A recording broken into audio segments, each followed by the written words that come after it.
He's been the best player in this series. It's not even close. The man is averaging 35, 34 to be exact. And then I've been wanting to say this for a long time on TV. Don't mind me. Carry the hell on.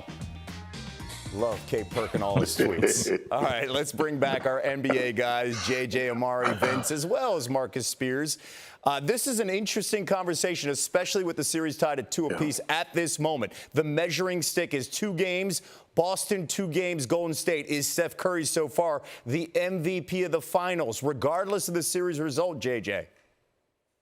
I just want to point one thing out, and I'm not a doctor, so I don't know everything, but I'm pretty sure Hembo was wrong on that because Devin Booker had 40 balls in Game 4 and Game 5 of last year's series. So I want to make sure, Hembo has all the stats, so I want to make sure we're getting that right. Yeah, so JJ. You have to go back to 1969, the very first year they had an NBA Finals MVP, to have a player on the losing team get the Finals MVP. That was Jerry West. So history says that the answer is no to this question. But is he the MVP so far? Absolutely. And even if the Celtics win, he has outplayed everyone in this series by far. And so I think you make a strong case, and I wouldn't be surprised if he ends up winning MVP and becoming the first player since Jerry West in 1969 to be MVP on the losing team. Okay, I can confirm that Hembo is sweating right now as he's looking up the fact check if he was right or wrong. We will get that answer before this segment is over, all right?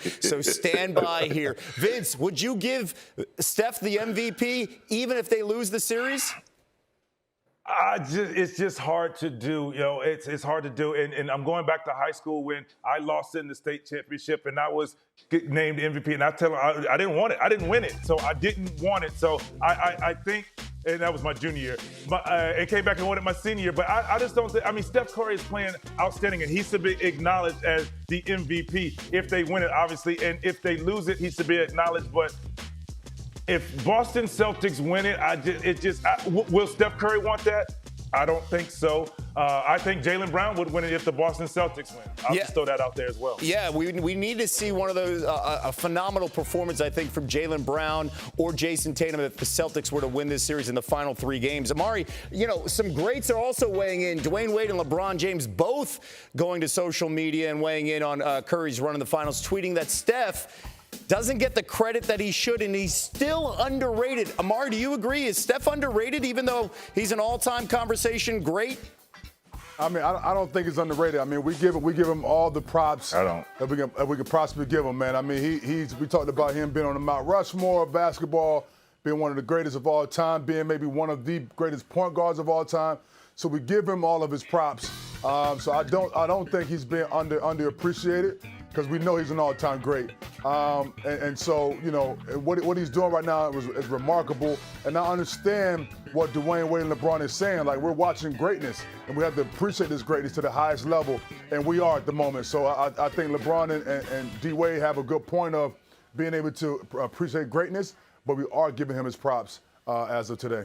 Especially the narrative when you saw KD go to Golden State. A lot of people, they needed KD to get us over the top. He's the finals MVP those 2 years. And then what Andre Iguodala did in 2015 and what LeBron did down 3 games to 1 in 2016 here.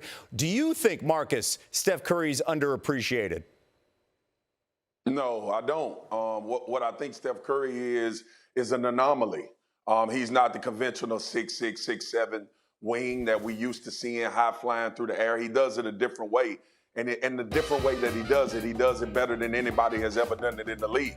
We all admit that he's the greatest shooter to ever play basketball. But the one thing I would say, if it was an underrating element to Steph Curry's game, is his ability to attack the paint and affect the game when you're talking about around the basket. But outside of that, I've heard nothing but great things about Stephen Curry and what he's been able to do.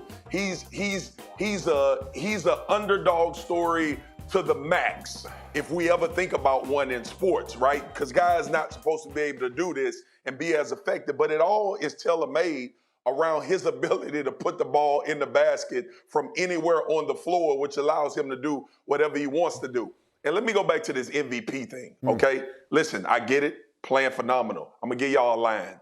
35, 13, and 8 is what LeBron averaged in 2015 against the Golden State Warriors and didn't get the MVP. And everybody in America, you didn't even have to know basketball to know that he was clearly the most valuable player in that series.